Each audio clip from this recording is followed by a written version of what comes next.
नमस्कार दोस्तों, बहुत स्वागत है आप सभी का दादी वाई एस अकेडमी में। इस लेक्चर में हम कंटिन्यू करेंगे भारतीय राष्ट्रीय आंदोलन की सीरीज और इसका सेट 17 है, सेट 17। और ये इसमें हम कवर कर रहे हैं पिछले 25 वर्षों के प्रश्नों का अवलोकन है, जो कि यूपीएससी की सीएससी परीक्षा, सिविल सेवा परीक्षा की प्रारंभिक परीक्षा में पूछे गए हैं 1995 से लेकर 2019 तक के जो सवाल है वो। ठीक है, और ये आपको काम आएंगे यूपीएससी या फिर स्टेट पीसीएस के स्ट्रेटेजी के क्वेश्चन के अंतर्गत। आप तक वीडियो हिंदी भाषा में लेकर आ रहा हूँ। मेरा नाम है देवरत्न उइके। चलिए शुरू करते हैं। और यदि आपने अभी तक प्राचीन भारतीय इतिहास, मध्यकालीन भारतीय इतिहास और आधुनिक भारतीय इतिहास संबंधी लेक्चर नहीं देखे तो आई बटन पर क्लिक करके आप उन लेक्चर तक पहुंच सकते हैं, या फिर डिस्क्रिप्शन बॉक्स में उनकी लिंक दे दी गई है, आप उन लिंक की सहायता से उन लेक्चर तक पहुंच सकते हैं। आज का पहला सवाल, साइमन कमीशन के आने के विरुद्ध भारतीय जन आंदोलन क्यों हुआ? साइमन कमीशन आया था तो उसके विरुद्ध भारतीय जन आंदोलन क्यों हुआ? सन 2013 में सवाल पूछा जा चुका है। तो ऑप्शन देखते हैं यहाँ पे। भारतीय 1919 के अधिनियम की कार्रवाई का पुनरीक्षण कभी नहीं चाहते थे, या फिर साइमन कमीशन ने प्रांतों में द्विशासन की समाप्ति की संस्तुति की थी, या फिर साइमन कमीशन में कोई भी भारतीय सदस्य नहीं था, या फिर साइमन कमीशन ने देश के विभाजन का सुझाव दिया था। तो यहाँ पर हम चेक करते हैं। तो पहला है, भारतीय 1919 का अधिनियम की कार्रवाई का पुनरीक्षण कभी नहीं चाहते थे, ये गलत है। ठीक है, इस प्रश्न के लिए ये उत्तर सही नहीं है। ठीक है, दूसरा है, साइमन कमीशन ने प्रांतों में दुशासन की समाप्ति की संस्तुति की थी, नहीं, ये इसने नहीं की थी। और यहाँ पे साइमन कमीशन ने देश के विभाजन का सुझाव दिया था, ये भी सही नहीं है। इसमें इसका सही आंसर ये है कि साइमन कमीशन में कोई भी भारतीय सदस्य नहीं था। आंसर इसका सी। ठीक है, आंसर इसका सी। 1927 के नवंबर के महीने में ब्रिटिश सरकार ने एक संवैधानिक कमीशन को नियुक्त किया था, जिसका नाम कमीशन के अध्यक्ष साइमन के नाम से प्रसिद्ध हुआ था। और कमीशन के सभी सदस्य अंग्रेज थे। भारतीयों में इस कमीशन का कड़ा विरोध किया, और क्योंकि यह कमीशन यह तय करने के लिए बनाया गया था कि भारत के लोग अपना शासन खुद चला सकते हैं या नहीं, उसके योग्य है या नहीं। ठीक है, और इसमें कोई भी भारतीय सदस्य नहीं था। साइमन कमीशन के बारे में कुछ अन्य जानकारी जो आपको जानना जरूरी है। इसकी स्थापना के बारे में मैं आपको बताता हूँ। 1919 ईस्वी के भारत सरकार अधिनियम में यह व्यवस्था की गई थी कि 10 वर्ष के उपरांत मतलब 1919 में ये व्यवस्था की गई थी, तो अगले 10 वर्ष यानी 1929। ठीक है, 1929 में जो अगला जो भी कार्यक्रम होने वाला था वो होने वाला था 1929 में।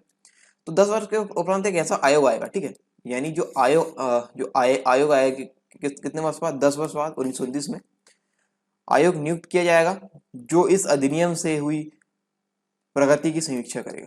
ठीक है, भारतीय भी द्वैध शासन यानी प्रांतों में से उब चुके थे। वे इसमें परिवर्तन चाहते थे। अतः ब्रिटिश प्रधानमंत्री ने समय से पूर्व यानी 1927 में, ठीक है, 1929 में आने वाला था और ये 1927 में आ गया। ठीक है, समय से पूर्व ही सर जॉन साइमन के नेतृत्व में 7 सदस्यों वाले आयोग की स्थापना की, जिसमें सभी सदस्य ब्रिटेन की संसद के थे। ठीक है, यहाँ पे कोई भी भारतीय नहीं था।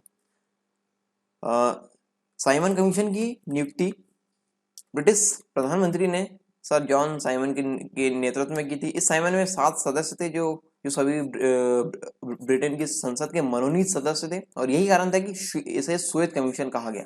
ठीक है, साइमन कमीशन को श्वेत कमीशन के नाम से भी जाना जाता है। ठीक है, यही कारण था कि इसको श्वेत कमीशन कहा गया। साइमन कमीशन की घोषणा 8 नवंबर 1927 को की गई, और कमीशन को इस बात की जांच करनी थी कि क्या भारत इस लायक हो गया है कि यहाँ के लोगों को संवैधानिक अधिकार दे दिए जाए। इस कमीशन में किसी भी भारतीय को शामिल नहीं किया गया, जिस कारण इसका बहुत ही तीव्र विरोध हुआ था। ठीक है, यहाँ पे देखिए कभी आ गया था, 1927 में आ गया था। ठीक है, तो इसलिए इसका विरोध हुआ इन कारणों से।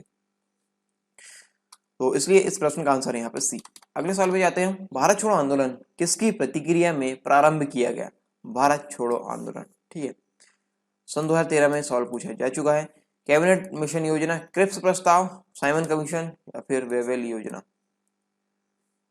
इसका आंसर है क्रिप्स प्रस्ताव। आंसर है इसका बी। अंग्रेज सरकार ने भारत में एक प्रतिनिधिमंडल भेजा था, जिसका नेतृत्व कर रहे थे सर स्टैफोर्ड क्रिप्स। इस शिष्टमंडल का उद्देश्य था कांग्रेस के साथ एक समझौता करके उनको विश्व युद्ध जो दूसरा वर्ल्ड वॉर था उसमें सहयोग करने के लिए मना लेना। बदले में वे कुछ क्षमता का हस्तांतरण करने को राजी थे, पर उनकी बातचीत कामयाब न रहे। उन्होंने स्वायत्त शासन की मांगें पूरी नहीं की और यह भारतीय प्रतिनिधियों को स्वीकार नहीं था। ठीक है, तो ये था जो भारत छोड़ो आंदोलन किसकी प्रतिक्रिया में प्रारंभ हुआ था, तो ये था क्रिप्स प्रस्ताव की प्रतिक्रिया में।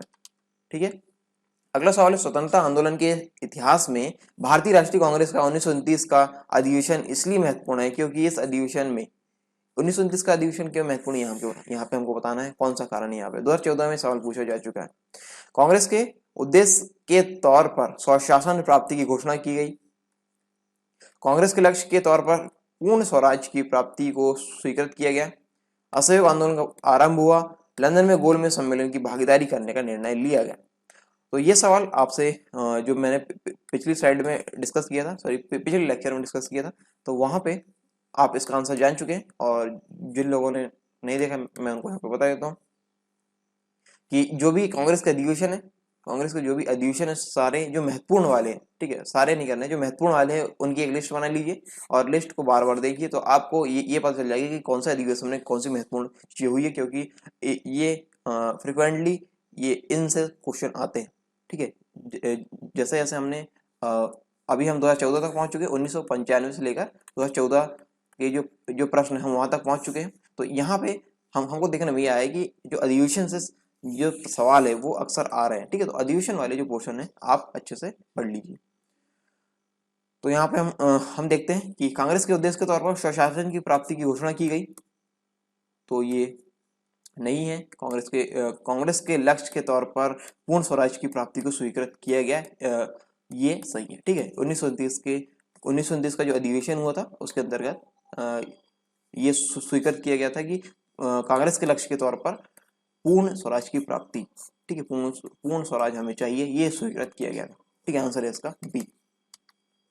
स्वतंत्रता आंदोलन के इतिहास में भारतीय राष्ट्रीय कांग्रेस का 1929 का अधिवेशन महत्वपूर्ण क्योंकि इस अधिवेशन में पूर्ण स्वराज की प्राप्ति को कांग्रेस ने लक्ष्य बनाया था। अगला सवाल, निम्नलिखित में से किस आंदोलन के कारण भारतीय राष्ट्रीय कांग्रेस का विभाजन हुआ, जिसके परिणाम स्वरूप नरम दल और गरम दल का उद्भव हुआ। नरम दल और गरम दल का उद्भव किस आंदोलन मतलब इनमें से किस आंदोलन से संबंधित है।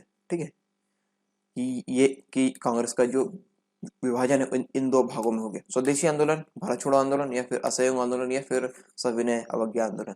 तो इनमें से ये आंदोलन था स्वदेशी आंदोलन। ठीक है, स्वदेशी आंदोलन के कारण भारतीय राष्ट्रीय कांग्रेस का विभाजन हुआ और ये नरम दल और गरम दल में दो भागों में बढ़ गई थी। ठीक है, भारतीय राष्ट्रीय कांग्रेस, आंसर इसका ये। स्वदेशी आंदोलन की शुरुआत हुई थी बंगाल के विभाजन के परिणाम स्वरूप, ठीक है, 1905 में, और जिसमें ब्रिटिश वस्तुओं का बहिष्कार किया गया और स्वदेशी उत्पाद को प्रोत्साहित किया गया।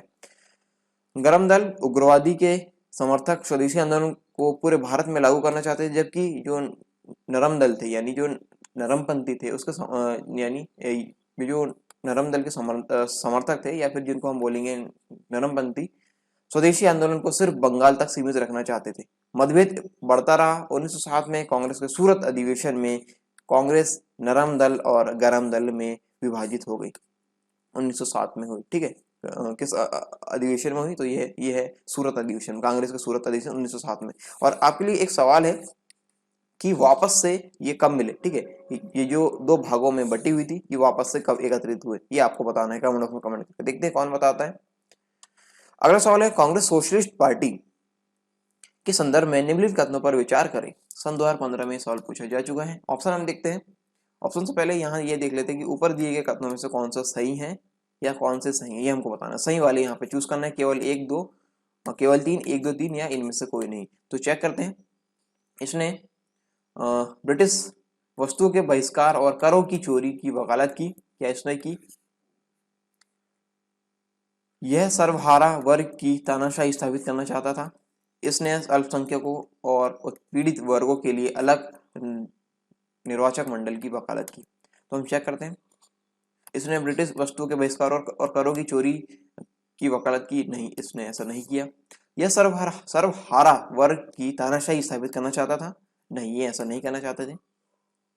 और इसने अल्पसंख्यकों और उत्पीड़ित वर्गों के लिए अलग निर्वाचक मंडल की वकालत की, नहीं, इसने ऐसा नहीं किया। ठीक है, तो यहाँ पे ये तीनों ही कथन यहाँ पे सही नहीं है कांग्रेस सोशलिस्ट पार्टी के संदर्भ में। तो यहाँ पे तीनों ही सही नहीं में से हम यहाँ ऑप्शन देख लेते हैं, 1 2 3, 1 2 3 या फिर कोई नहीं। तो यहाँ पे कोई नहीं वाला ऑप्शन यहाँ पे सही है, आंसर इसका डी। कांग्रेस समाजवादी दल, कांग्रेस सोशलिस्ट पार्टी, जिसको सीएसपी के नाम से भी जाना जाता है, भारत का एक राजनीतिक दल था जिसकी स्थापना 1934 में हुई थी। और कांग्रेस में समाजवादी विचारधारा के सर्वप्रमुख प्रेरणा प्रतीक जवाहरलाल नेहरू थे और सुभाष चंद्र बोस थे। ठीक है, ये दो व्यक्ति थे। जयप्रकाश नारायण, फूलन प्रसाद वर्मा एवं कुछ अन्य लोगों ने मिलकर जुलाई 1931 में बिहार में समाजवादी पार्टी की स्थापना की। ठीक है, तो ये थे इसके बारे में। अगला सवाल है रॉलेट सत्याग्रह से संबंधित। ये बहुत ही इंपॉर्टेंट है और लगभग कई बार लगभग 5 से 6 बार पूछा जा चुका है। ठीक है, संख्या से ज्यादा भी हो सकती है। अभी तक देखने में आया 1995 का जो 2015 का ये सवाल है, तो 2015 तक ये हमको देखने को मिला कि काफी बार ये पूछा गया है रॉलेट सत्याग्रह से सवाल। तो ये आपको अच्छे से पता होना चाहिए। आप जाइए और रॉलेट सत्याग्रह के बारे में एक पेज में जो की पॉइंट्स है वो आप लिख लीजिए, तो इससे संबंधित जो भी क्वेश्चन है आप गलत नहीं करेंगे। ठीक है, तो हम चेक करते हैं यहाँ पे इससे संबंधित कौन से कथन सही है या कितने कथन यहाँ पर सही है, ये देखते हैं। रॉलेट अधिनियम शेडिसन कमेटी की सिफारिश पर आधारित था। क्या ये इस पर आधारित था? हाँ, ये इस पर आधारित था। ठीक है, तो ये कथन यहाँ पर सही है।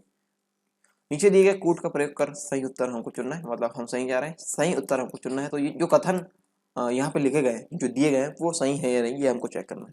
तो पहला कथन यहाँ पे सही है। रॉलेट सत्याग्रह में गांधी जी ने होम रूल लीग का उपयोग करने का प्रयास किया। क्या गांधी ने ऐसा किया? हाँ, ये सही है, ये कथन यहाँ पे सही है।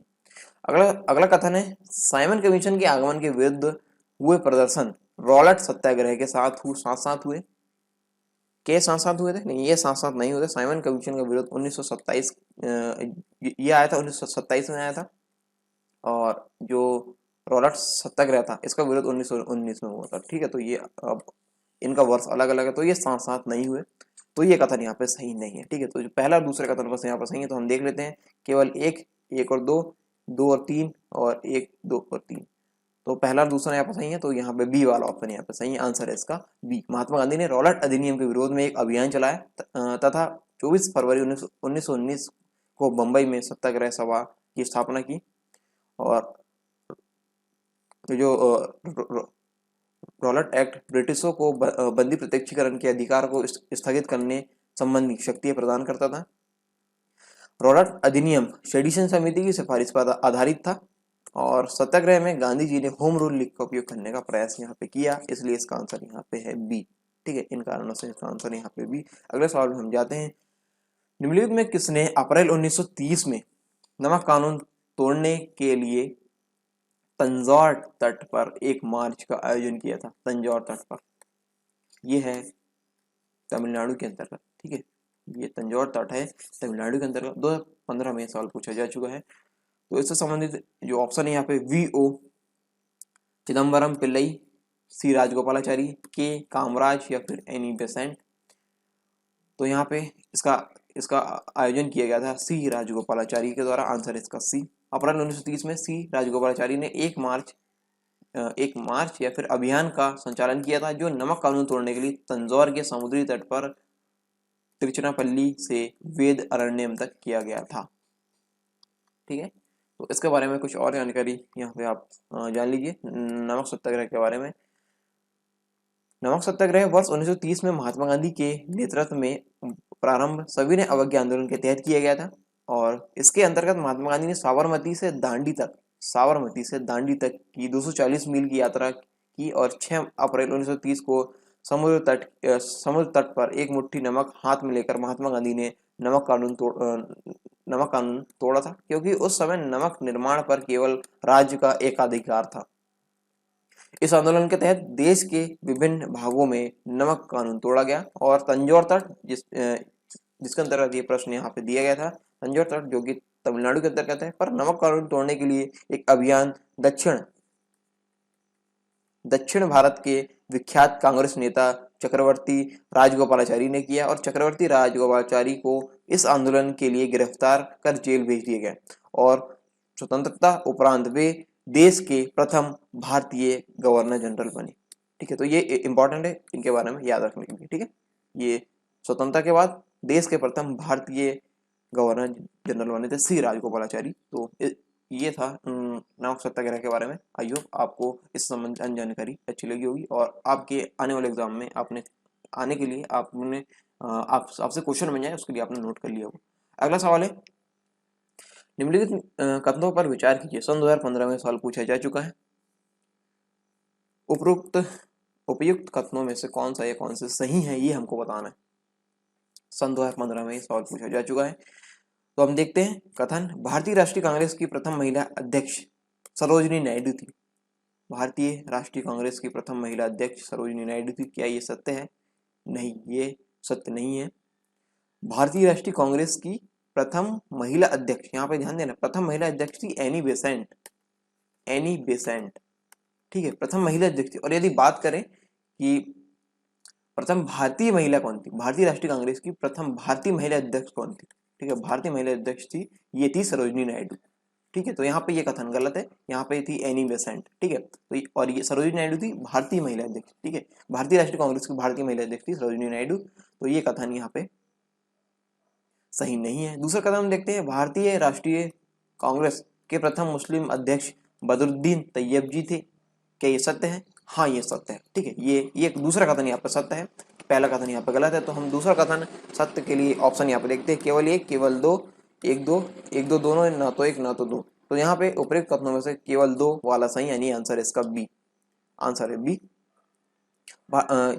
जैसा कि मैंने आपको बताया, कांग्रेस की पहली भारतीय महिला अध्यक्ष थी सरोजिनी नायडू। और जो पहली महिला अध्यक्ष की बात करें, महिला अध्यक्ष थी एनी बेसेंट। इन्होंने 1917 में कांग्रेस अधिवेशन की अध्यक्षता की। और बदरुद्दीन तैयब जी कांग्रेस के प्रथम मुस्लिम अध्यक्ष थे। इन्होंने 1887 में कांग्रेस के मद्रास अधिवेशन की अध्यक्षता इन्होंने की थी। ठीक है, मद्रास अधिवेशन की अध्यक्षता इन्होंने की थी। और सरोजिनी नायडू से संबंधित एक महत्वपूर्ण बात यहाँ पे आपको बताया तो, स्वतंत्रता सेनानी और कवित्री ये थी। और इनको महात्मा गांधी ने भारत कोकिला का नाम दिया था। ठीक है, भारत कोकिला थी सरोजिनी नायडू। ठीक है, भारत कोकिला थी सरोजिनी नायडू। तो ये आपसे पूछा जा सकता है भारत कोकिला के संदर्भ में सवाल। तो इसका आंसर है यहाँ पे सरोजिनी नायडू। अगला सवाल है, स्वदेशी और बहिष्कार पहली बार किस घटना के दौरान संघर्ष की विधि के रूप में अपनाए गए? स्वदेशी और बहिष्कार पहली बार किस घटना के दौरान संघर्ष और विधि के रूप में अपनाए गए थे? सन 2016 में सवाल पूछा जा चुका है। बंगाल विभाजन के विरुद्ध आंदोलन, होम रूल आंदोलन, असहयोग आंदोलन, या फिर साइमन कमीशन की भारत यात्रा। तो ये है स्वदेशी और बहिष्कार आंदोलन भारतीयों द्वारा ब्रिटिश शासन का विरोध करने का प्रयास था। और यह तब शुरू होता जब ब्रिटिश अधिकारियों ने बंगाल प्रांत का विभाजन बंगाली, हिंदी और उड़िया भाषा तथा हिंदू और मुस्लिम धर्म के आधार पर किया। भारतीयों ने ब्रिटिश उत्पादों का बहिष्कार करके केवल भारत में बनी वस्तुओं का प्रयोग करने का निर्णय लिया। और 1905 में बंगाल विभाजन के विरुद्ध स्वदेशी और बहिष्कार आंदोलन शुरू हुआ, 1905 में शुरू हुआ। और इसलिए यहाँ पे आंसर इसका ए। इस प्रश्न का सही उत्तर यहाँ पे एक, बंगाल विभाजन के विरुद्ध। होम रूल लीग नहीं है, असहयोग आंदोलन नहीं है, साइमन कमीशन भी नहीं है। ठीक है, जैसा कि हमने यहाँ पे पढ़ा इसके बारे में, इसका आंसर है एक, बंगाल विभाजन के विरुद्ध आंदोलन। अगला सवाल है, निम्नलिखित में से कौन ब्रिटिश शासन के दौरान भारत में रैयतवाड़ी बंदोबस्त के प्रारंभ किए जाने से सम्मत था? रैयतवाड़ी व्यवस्था, ठीक है, इसके प्रारंभ किए जाने से सम्मत था या थे? सन 2017 में सवाल पूछा जा चुका है। तो नीचे दिए गए कूट का प्रयोग करके सही उत्तर हमको चुनना है। तो हम चेक करते हैं यहाँ पे, लॉर्ड कॉर्नवालिस, क्या ये इससे संबंधित थे? रैयतवाड़ी व्यवस्था संबंधित थे? नहीं, ये थे स्थायी बंदोबस्त संबंधित। ठीक है, स्थायी बंदोबस्त से संबंधित थे लॉर्ड कॉर्नवालिस। अगले है अलेक्जेंडर रीड और थॉमस मुनरो। तो क्या ये इससे संबंधित थे रैयतवाड़ी व्यवस्था से? हाँ, ये दोनों संबंधित थे, इससे संबंधित थे, अलेक्जेंडर रीड और थॉमस मुनरो। तो यहाँ पे आंसर हम देखते हैं कथन 2 और 3 वाले, केवल एक और 3, 2 और 3 और 1, 2 और 3। तो 2 और 3 वाले यहाँ पे है, यहाँ पे सी वाला ऑप्शन यहाँ पे, तो केवल 2 और 3। ठीक है, आंसर है इसका सी। लॉर्ड कॉर्नवालिस का संबंध स्थायी बंदोबस्त से था, जो कि संबंधित 1993 से। और रैयतवाड़ी प्रणाली की योजना अलेक्जेंडर रीड तथा थॉमस मुनरो द्वारा तैयार की गई थी। इसका मुख्य उद्देश्य सरकारी कर्मचारियों द्वारा सीधे रैयत यानी किसानों से भू राजस्व वसूली करना था।